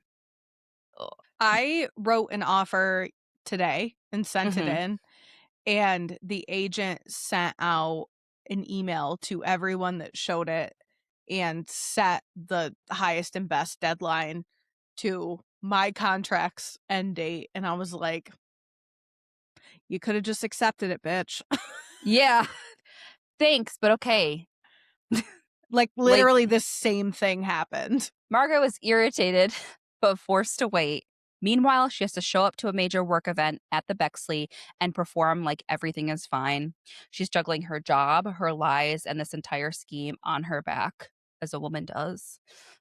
The job keeps hitting the ground. She keeps picking it up. Yeah. Like, the job is getting missed a lot. Yeah. I'm just like concerned for her. The concern comes from a fellow girly. It's like watching your friend do stupid shit and be like, hey, but like, don't forget, you need to like have this because you can't buy the house if you don't have the income. You like, right. Stress. Please go to work. Please do your job. But she's, you know, she's great at manipulation. So she feels like she can come back from anything at this point. God complex. I kind of respect it, but like, God, go to work. I know. I respect the grind so hard, but like, yeah, she has such an easy job in the grand scheme of things. Like being there and nodding and like throwing an idea out there once in a while, like dream job. And she doesn't have to report all the time. She goes to events and schmoozes people. Yes, she does hard work, but to do the bare minimum at that, like, lock in. Yeah. While she's at the event, she's getting texts the whole time. Like, I wrote it down here, lock in like once in a while. Lock in like once in a while. Please. Just please. Curtis is texting her asking for proof, and he's totally calling her bluff in this moment. She can't do anything about it. She doubles down, threatening to expose everything if he keeps pushing her. She knows she has nothing to convince him, and she starts seeing this dream slip right through her fingers right as she's getting these messages from Kurt. It's like kind of upsetting. Right, because she's so close, right? She can see the finish line, but she cannot get that evidence because she lies to everyone. Right. So later, their agent confirms it. No decisions until after the weekend. Their offer is not being accepted, but it isn't being rejected. And there will now be an open house on Saturday. Margo is losing control of the timeline, and she's absolutely hating every second of it because her plans are unraveling. That's tough to know. Is someone kind of in a similar situation with an offer? If I knew that there was an open house tomorrow, I'd be like, who's going to go in there? What's going to happen between now and then? Yeah, it's tough. Yeah, so this is all snowballing and it's coming to a head. So in chapter 27, things get even more complicated. As Margo's laying in bed, moping about her dream house slipping away, she realizes her boobs are tender. She starts feeling off and she realizes her period might be late. Cut the music. Like this came like a fucking car crash through my ears. Yeah. Same. I was like, no. No. It's crazy to me though, because like my first reaction is no, in the sense of, oh my God, she's pregnant. No. Forgetting that that's also not everyone's nightmare like it is mine. This is the goal. Right. But even like in this situation, it's so crazy that she finds herself pregnant. Right. Like this happens at the worst, best moment. We'll see. Pinnacle of the lies. Pinnacle. You said pinnacle earlier and I didn't get to do my pinnacle. I did it silently, so what did I say it about? I forget. You said someone's hitting her pinnacle and I was like, pinnacle. It was too much of a little mouse squeak. She remembers the last time she took a test, her and Ian were out to a brunch and the cheese on her omelet started to taste funky, but it wasn't to him. They both wondered if she could be pregnant, and they stopped at a convenience store to grab a pack of pregnancy tests. After 2 negatives, they gave up instead of taking the third and final one. Turns out the food just didn't taste good because she had COVID. And now, said pregnancy test is sitting in front of her. Why did you have to make that so political by bringing up COVID? I'm so sorry. The pandemic did happen. I'm so sorry. The pandemic did happen. I thought that was going to be a different story than it was. And it was like, oh, she just had COVID. I was like, real though, like that. I never lost my taste bud. My mom lost a lot of taste and smell, and everything was fucked up for like a year and a half. But Yeah. like I remember that being like the signifier. People didn't have any other symptoms but that, which was so frightening. Oh, right. There are things I love that still don't taste right post-COVID. Horrible. So, like I said, third and final pregnancy test in the back of the cupboard. She slams water, so she has to pee, and she takes the test. It's positive. Homegirl is pregnant. Ah! What are the odds? I mean, in her favor in a way, but not in the moment. Yeah, God is on Margo's side, believe it or not. Surprisingly. This was not part of the plan, and she immediately starts to spiral because she cannot have a baby in their current apartment. She has, quote, no house, shitty husband, a baby that will have to sleep in the closet, end quote. I feel bad for her. I feel so bad. Same. She's tanking. She is on her downswing. So heavy. Her dreams are slipping through her fingertips. It's so tough, too, because this is not her timeline. Is her timeline correct and reasonable? No. But in these 3 chapters, everything goes wrong. Crashing down. She falls asleep and she wakes up on the bathroom floor, heads to the kitchen to eat a slice of cold pizza like any of us would. And like a sick joke, when she looks outside, she sees Ian returning home, much to her dismay, and she also sees Alex appear from the back of a lift. Homegirl Alex. Surprise! Surprise! In my house? Yeah, right? No. Crazy move. No. Alex looks upset and disheveled, and Ian seems like he's trying to keep distance from her at first. But then he engages with her, and whatever he says to her calms her down, and it pisses Margo off even further. Like, she cannot catch a break in this moment. Margo is furious, and in her mind, this confirms everything. He's still lying about seeing her, and he's still going right under her nose because she is just dealing with too much. She realizes again that she will have to handle this all on her own because she cannot let her unborn child down, which is her putting more weight on her shoulders at this point. Girl. Enough. But it's fuel. Like, everything that goes wrong in this book is fuel to Margo to like push harder, to go after that dream more, which like would be grind. Hashtag girl boss, hashtag gatekeep that house specifically. Yes.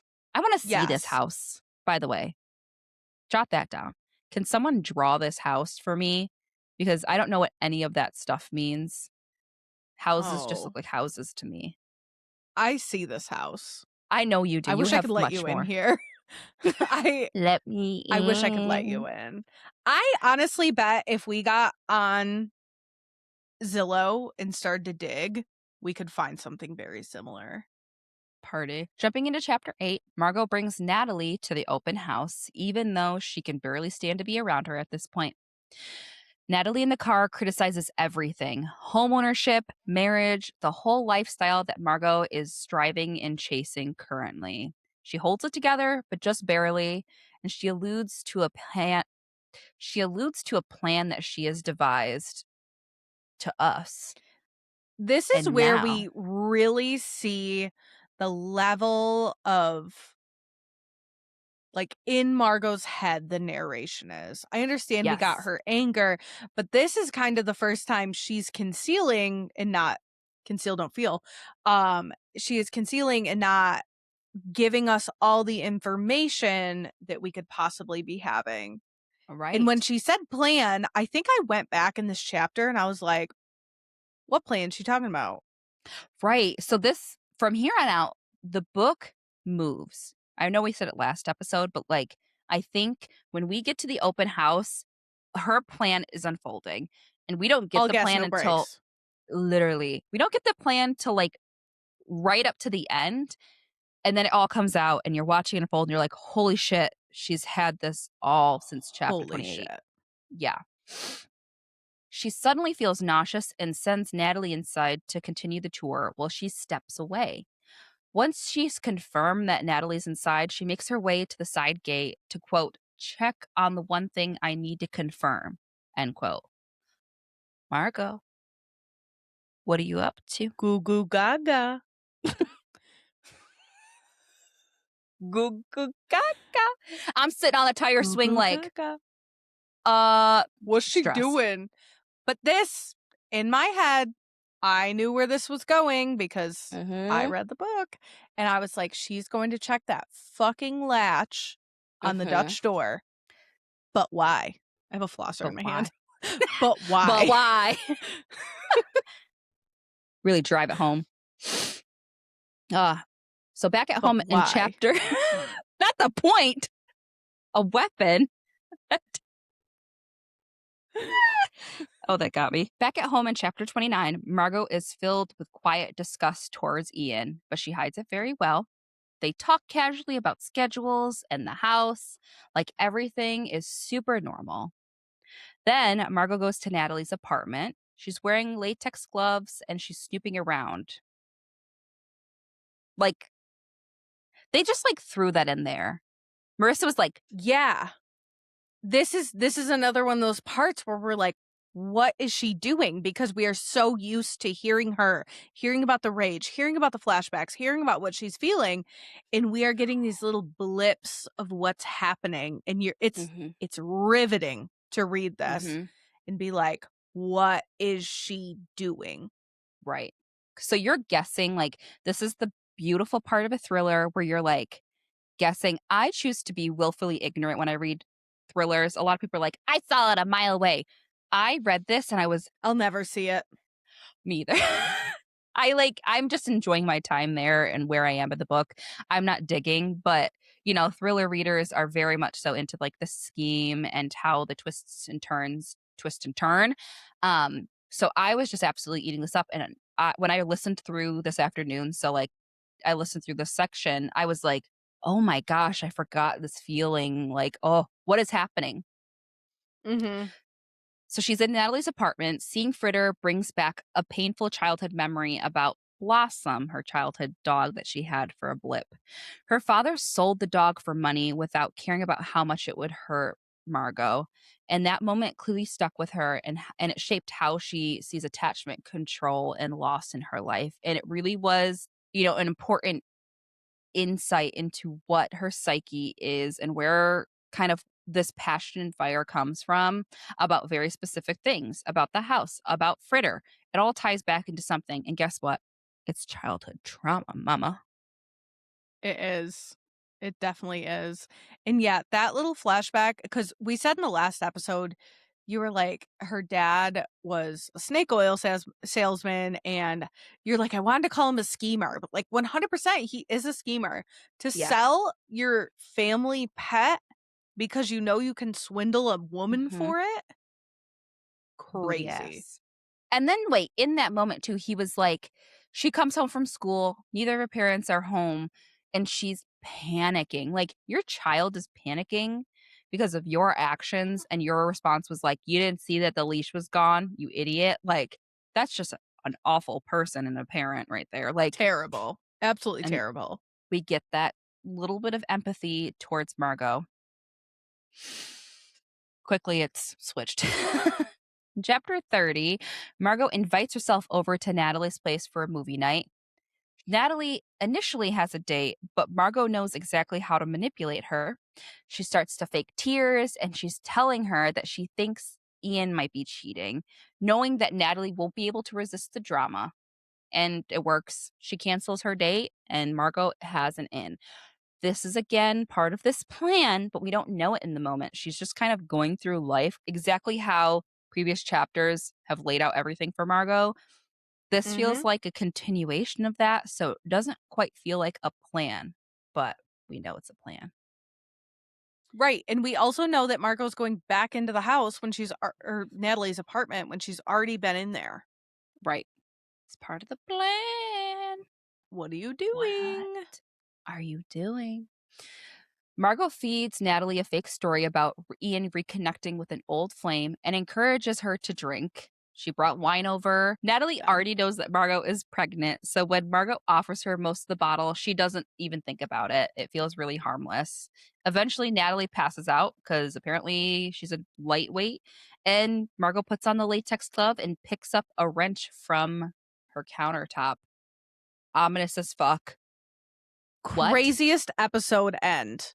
This happens. I am like, what did I miss? What's happening? Oh, she was in her house, like, putting this wrench here.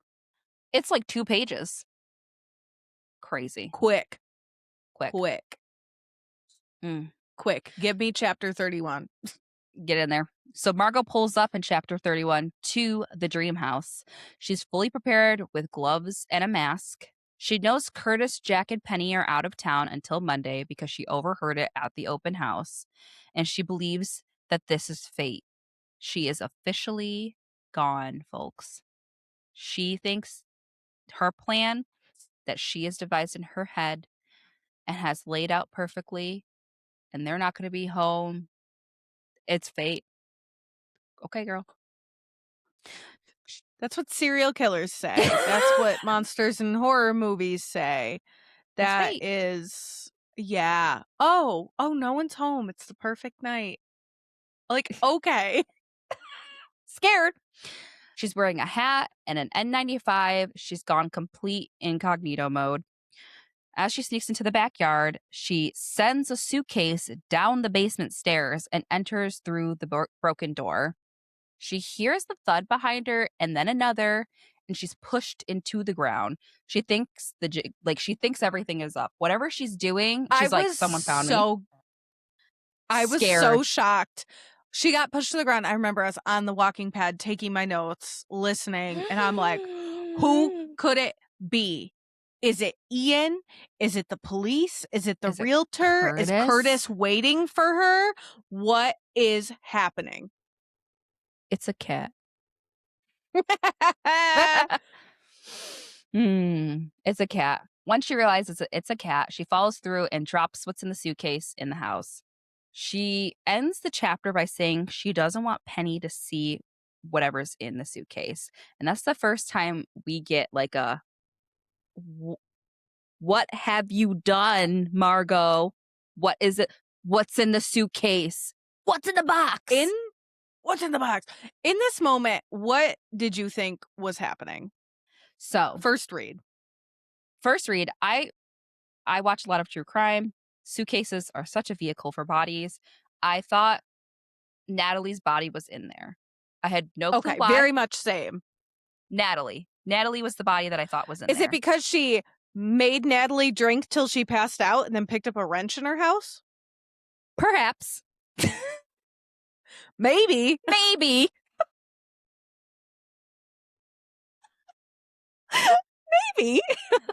Yeah, I was like, okay, she killed Natalie and she put her body in a suitcase in their house. How does she connect this? Because I don't get it. And also, Natalie's your friend, girl. You're connected to her. I was very confused at what was happening. Same. Very much same. Because that is exactly where my brain went. And I was like, girl, you are connected to this house. Curtis and Jack know who you are. This is your upstairs neighbor. How do you think this is going to work out? Right. So I completely thought that she had slipped into full psychosis if she wasn't already in it, and she is just she's grasping at straws. But you know what? I shouldn't have counted her out. Never. Shame on you. For real. The next morning in chapter 32, Margo wakes up to have a normal day. She checks her news feeds. No answer on the offer yet. And she is worried that no one will find a suitcase, that all of her effort has completely been thrown out the window. She hears from her agent, though, that there has been an incident at the house. And the plan is planning. She knows what that means. So her worries are out the window. While she waits, she tells the audience, the readers, directly the tale of the DC murder mansion. A teenage girl returned home and parked her car in her family garage and made herself a snack. Meanwhile, her parents were shot and killed in a home invasion upstairs. After the killings, the house was unsellable. Margo didn't want the house to be pulled off the market, but finding a body there would certainly slow things down. She's running a PR campaign for herself, her husband, an actual client, and a house right now. And her unborn child. Oh, all of the above. Yep. She turns on the 6 p.m. news, and a body has been found in the dream house. Multiple people had access to Multiple people had access to it over the weekend, and a homicide is being investigated. Everything is happening exactly as planned in Margo's book. That feeling is a realtor if I got a call like this and I had hosted an open house and I knew how many families, like I don't live in a major metropolitan area, but I've hosted an open house where say 10 families came through, not really solo people, so that's at a minimum 20 people. Some people bring more, some young couples bring their parents, things like that. I'm not checking every window to make sure it is locked before I leave. Like, this is a situation where I would be like, what could I have done? Did someone unlock an outside door to the basement? Surprise, it was unlocked the whole time. Did someone prop a window open? Did someone steal a key that was hanging somewhere? Did someone take a garage door opener? Like, I could not imagine the fear here. Yeah. That's got to feel awful for all the other parties involved. And it's meant to some specific people. It's going to hurt. In chapter 33, all of the media, all of the news is covering the story. It's gone completely viral. It's on major networks. We're talking Good Morning America. It's the talk of Margo's office Slack, which is really good because this is exactly what she wanted. She's absolutely geeked about this working out for her. The PR campaign. As is someone running a PR campaign, she'd be so excited if the Bexley was on the news. This is everything for her. It is everything there. It is. It absolutely is. Margo's agent calls her and says that the seller's agent has already called him. They think the house will be done processing in a couple of days after all of this blows over. They originally got 8 offers on the house, and business marches on. 5 of the offers pulled out after the body was found. Fair. Like, it's an old house. You have to assume someone's died in there. Like, let's be real. And also, if the market is that bad. Right.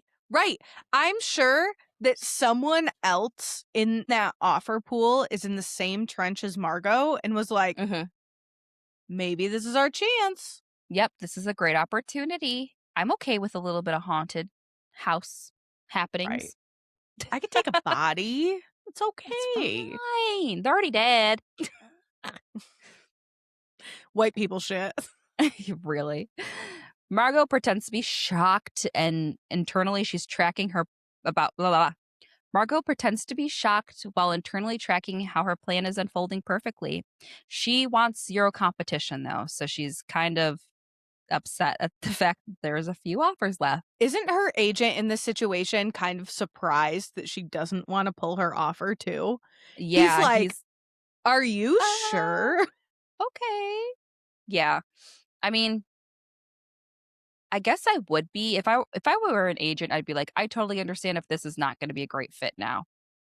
But also I wouldn't be surprised if the market actually looks like this, like I would not be surprised.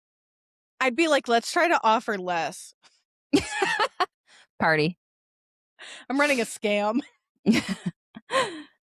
The news starts and the police were going to start a press conference with surveillance footage. And we move right into chapter 34, where the conference starts 3 hours late. Knowing in my head, we know she was there. We know she had a mask and a hat on.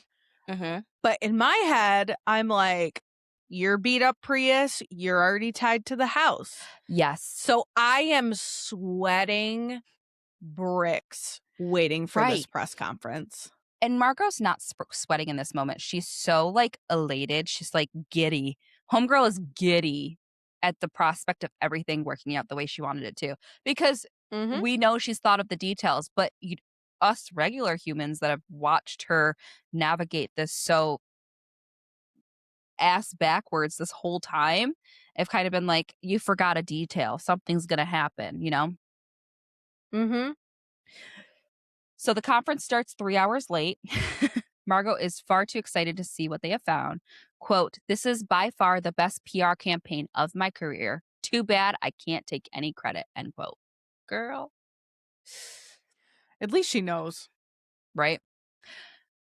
The footage airs. A car that looks exactly like Natalie's is shown near the house. And then a second clip shows a woman getting out of the car, carrying a heavy suitcase, and she's described as slim, blonde, and wearing a faux leather leggings. Ian is also in the room, okay? Cut Watching. the music. He... Heart in my butt. Blonde. Yeah. The blonde. The second that was said, I was like... Bitch thought of everything. Bitch thought of everything. Ian immediately knows. He looks at Margo, confused and alarmed, asking what the fuck is going on. And she has to feel... She's got to be kicking her... I did that!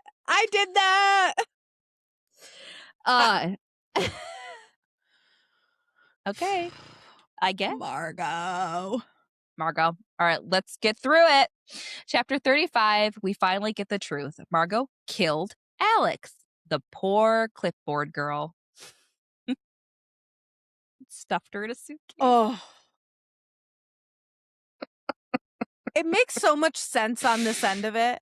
Thinking Yes, she it does. killed Natalie, I'm like, I know you thought Natalie was annoying, but what a hit to take. When I find out that Alex is in this suitcase, of course she killed Ian's affair partner. That makes sense, actually. That 100% checks out. What do you mean, killing two birds with one stone? Like, girl. Right. Yes. I'm not saying this plan makes sense. I'm saying it was genius. I'm not saying I stand by this plan, but it was pretty genius. I am saying I support women's rights and wrongs. Who am I to judge? She originally wanted to kill Ian, which she discloses to the readers in her inner monologue, but obviously it was too risky of a move, and she couldn't get the mortgage without him, so she chose Alex instead. Again, solve all your problems, girl. This level of 3D chess is so impressive. Like, watching these last 4 chapters trickle in, I'm like... My stomach hurts. I'm ill. I'm happy. Ew. I'm sad. I'm upset. All of the emotions. I'm here for it. Yeah. Like a car crash. Yes. So we get the whole rundown. She locked Ian out of their apartment and recorded him asking to be let in. Then she used that recording to trick Alex into buzzing her into the building. She goes up to Alex's apartment. Alex opens the door and Margo hits her in the head with the wrench that she took from Natalie's and then smothers her with a pillow. She says, quote, "My body did the work," end quote. She felt completely removed from the murder. And the way that it's explained feels like your girlfriend just telling you about the events of the night. Like, so then, club, bus, club, another club, dream house, Volvo, Natalie's apartment, basement, suitcase. Tire swing. Like, marble countertops. Yes, Carrera marble. Dream bedroom. Massive closet that could solve hot a war. Yoga. Like, coffee with the gays. Playground. Like, oh my gosh. And then, of course, she carefully staged everything. She planted Natalie's hair and her underwear at the scene, knowing that Natalie's lifestyle would make her an easy scapegoat in this murder. Gooped. Gooped. In chapter 36, Margo calmly, but like almost excitedly, explains everything to Ian like she's describing a project. She reminds him of the murder mansion, and Ian is horrified, of course, and he wants to go to the police, and he's calling her crazy and insane. But Margo shuts it down immediately because you know what? You fucked up, Ian. Like oh well, you're an accessory, ho. Blackmail. Blackmail. Like, blackmail, gatekeep, girl boss, club, another club. I really hope people know that meme because, like, that is hands down one of the best clips Pinnacle. I've ever seen. Pinnacle. That is sacred text. It is. Margo reminds Ian that he's actually the most obvious suspect here. His connection to Alex, his DNA, the burner phone, all of it points exactly to him. She's exhausted with what a bitch he's being about this, and she plays her final card. She shows him the positive pregnancy test. Like, boom, boom, boom, I boom. do exactly what Ian does here. Vomit. Puke. I would also puke. If I found out that the person that I was married to was a murderer, killed my lover, framed the lady upstairs, and was bearing my child. No. No. But also, like, good for you.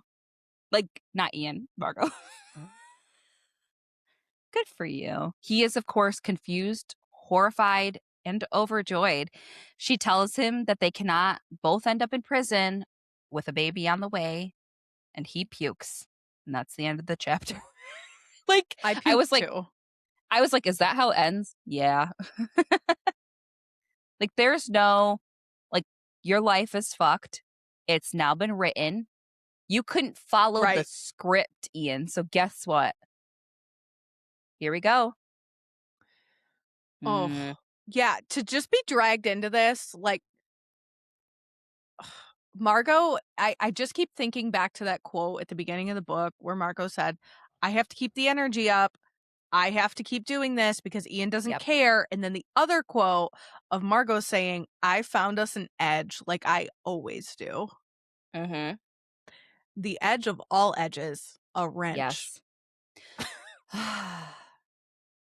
So, entering our final chapter, Ian has spent the night on the couch, just sobbing, blubbering, coming to terms with his new life. The internet explodes with theories about the murder, and Margo is obsessed with reading them, especially the ones that somehow tie Curtis to the crime. The same Amazon review resurfaces, and people start building entire narratives around it. Quote, there's nothing the media loves more than a beautiful young white woman who has met a violent end, end quote. She loves every second of it. Yep. She loves it. All of the chaos working in Margo's favor. It's all coming apart. Their agent calls back. Or together. It's falling apart for everyone outside of Margo. Yes. Margo's living her dream. Everyone else's life has gone horribly wrong. Yes. Their agent calls to ask if they want to put in an offer still, and Ian tries to back out. He's far too He's too shaken. Margo reminds him about the baby and how Jack and Kurt will have no reason not to tell the police about them. And Ian just weeps in his hands. A man who has his bed made. For real. What's he gonna do? Right. You're done, buddy. She thinks killing him would have been a waste and that living is the real punishment that he deserves. I love this. I love this. Like, he has a very painful existence now. And that's the reality of the situation. He has to look at his wife every day, who is pregnant with his child, in the house that she literally killed over. Yep. and keep all that inside. Enough. Crazy. The chapter ends with Margo telling the agent that they are still in. Eyes on the prize, baby. Thank God there's an epilogue. It's a girl. Margo gets... I knew it was coming. I should know better. Margo gets exactly what she wanted. The house, the space, the life. Girl, living her dream. I've said this 100 times. Her ability to compartmentalize what she had to do to get this. Honestly, I think doing all that to get this makes it that much better for her when everyone else would be like, oh, I literally killed for this. No, it worked out perfectly for her. Mm-hmm.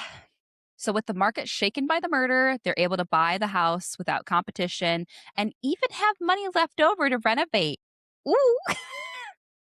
Ian throws himself into projects around the house, keeping his distance, while Margo fully settles into her new reality. A girl living her dream, baby. Like, you enjoy those marble countertops, queen. Yeah. The fact that they had money left over to renovate is so funny because it means that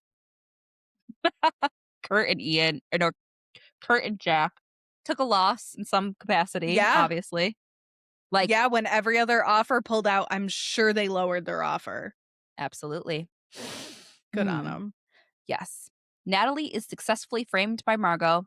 She drugged her with ketamine, staged her death as a suicide in the bathtub, and used the evidence to tie her to Alex's murder. The way that I'm kind of impressed because that was one of the loose ends in my head. And that's why I was glad that there was an epilogue because I was like, how? Natalie's going to walk downstairs and be like, what the fuck is happening here? Surprise. But don't worry. She killed 2 people. She's dead, so yeah. Yeah. Murder. Another murder. Bus club. A prosecutor came up with a narrative that Natalie was obsessed with Alex after a fling gone wrong. They pulled Natalie's phone data, proving that she was at both the locations the night of the murder. Her phone she also thought of showed everything. Everything! Like, I can't even, like, this is the part where I'm like, in the real world, this is insane. This is insane behavior. You are a murderer. You killed 2 people. But also, the way that your attention to detail is insane. I wish I had it. Especially under duress. She is stressed out. Duress. She is pregnant. Impressive. Yeah. Impressive. Her phone also showed that she went to the open house and took photos inside while she was in there. The narrative sticks like fucking glue. The public eats it up. No one questions anything. Margo watches the media frenzy with satisfaction, but more than anything, she loves just being in the house. She's nesting. She got it. She's a mom. She's a mother. Jordana pulled Margo into her office, likely to fire her, and Margo told her about the baby. Bad optics if you fire a pregnant woman and your woman CEO. So Jordana's stuck with That's my manipulator. Mine. But work is actually going better lately with the house and the baby on the way. Like, everything's all sorted. It's all settled. She can focus more work. She says, quote, and now with all the drama behind us, I can finally focus on what really matters. I briefly considered changing the walls in here to a pale mint, end quote. Sorry. Laughed at that. Her deciding to keep Penny's room the right color because she's also having a girl was such like a moment to that. Because it's giving like a movie that wraps up and you meet the narrator and they're like, we had a great day after all, didn't we? You know? It's so deranged. It is. I love it. I do too. I do too. And let me get to it. So She is content with her life, and she takes Fritter on a sunset walk because now she has Fritter too. Her getting Fritter. She built her dream, and Yes. I can't hate her for it. Nope. She takes Fritter on a walk, and as she's in the closet, she hears a buzzing sound, and she cannot place the buzzing sound. She does find it, though, in Ian's backpack, another burner phone. And that is where we are left off. I have goosebumps. Ian, he probably does have a fucking death wish, but do you have a death wish? Like, bitch, why? I would be so scared of Margo at this point. Now, my question to you. Terrified. My question to you is, what do you think that Ian is up to? There's a lot of speculation. Do you think he's like talking to a detective on his burner phone? I think so. But here's the thing. That is like the easy answer because that means sequel, that means television, like that. I can see it. I assume he's cheating again. But I was going to say, I think it's just I think it represents that, like, he knows that if he calls a detective, he's dead. Fair. Yes. But I think the message too here is like a little bit bigger. Like, you have done all the things, like you've reached the mountaintop, you've gotten everything you could ever want. And it's still not enough. Like, your husband's still cheating on you, or you still can't trust him, or something, like whatever it is. Like, right. You might have gotten everything, but there's always going to be something else. Like, that's a very similar theme to The Wedding People. So, wow. Thanks for taking us on that ride. You did a great job. It was so fun. And I have just two quick things that I'd like to say about the book. Aaliyah actually sent me a live that Marisa Kashino was talking on. And I pulled a quote, and then I pulled some information from that I just want to share with the class. So if you love this book, this will probably make you a little happy. Marisa said, and I quote, "I love a reader that can root for a villain. If you aren't one of those, this book probably isn't for you." Which, looking through reviews for Read the Read like we do, that statement is 1000% factual. And then the other piece of the puzzle is Best Offer Wins is currently being optioned at Hulu for a TV show. And Greta Lee is lined up to play Margo. And when asked who she'd love to see play Kurt, Marisa said she'd love to see Pedro Pascal in that role. You mean Pedrito, my love. Oh, I would die. Kurt's the hot one. The hot guy's name is Kurt. Yeah. Like, the hot guy's name's Gary. Literally. I really hope it gets picked up. That this book, I mean, lit or leave it. This is so lit. Lit. Burning my eyes. We need like a button or something. Like, it was such a delicious book to read. It was so full. It gave me all of the emotions. I love a book that makes me feel emotional. I know that's not everyone's thing. I know unhinged main characters, protagonists are not everyone's thing.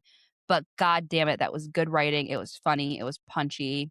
The narrator, excellent job. Like, agreed. I reread this book twice in the past month doing my notes, and I'm just so thoroughly impressed at how someone can create such a story. Well done. That's all I have to say. Yeah, as a non-description reader, I didn't realize how far this was going to go. It was kind of billed as like, I read a couple lines of it because I did buy it as a gift, and it really seemed like she was going to be up to like hijinks. Like, where I thought this book was going to go was that she was going to sabotage other people putting offers in. Just do like things like total their car or do something so they'd have to leverage money and not be able, like things like that. I never expected the ride that we got to go on. I loved it. Yes. Add Margo to the Hall of Fame of unhinged MFCs. You've been inducted. Unhinged baddies, get up here. We love you. We support our troops. All right. You want to read the read? I would love to read the read. Do you want to go first? Sure. I have a fable read from K. 4 stars. If I had as much tenacity as this psycho, I'd have gotten much farther in life. That. 4 stars. Could you imagine those powers used for good without the murder? Like, right. Like, that's who you want on, like, that's who you want as a political figure without all the evil. Yeah.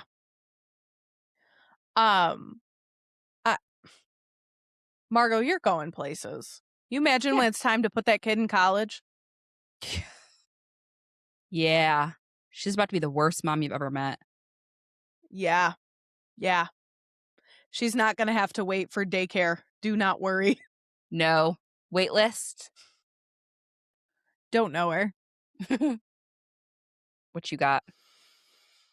I have brought a 2-star review from Cherie.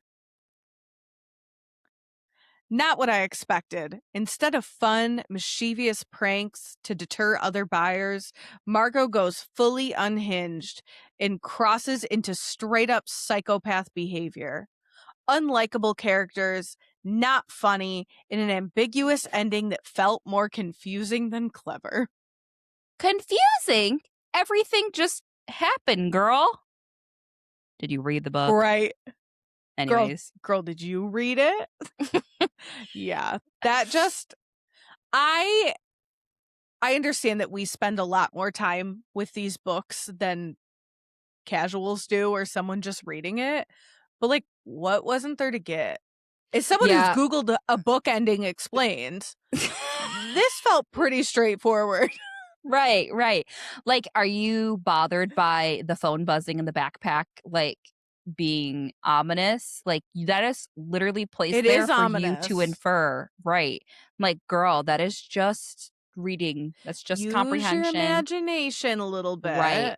Right. Like, let's arrive. There are a lot of people that like things handed to them perfectly packaged. And, like, there are books and there are authors that do that. There are hundreds of them.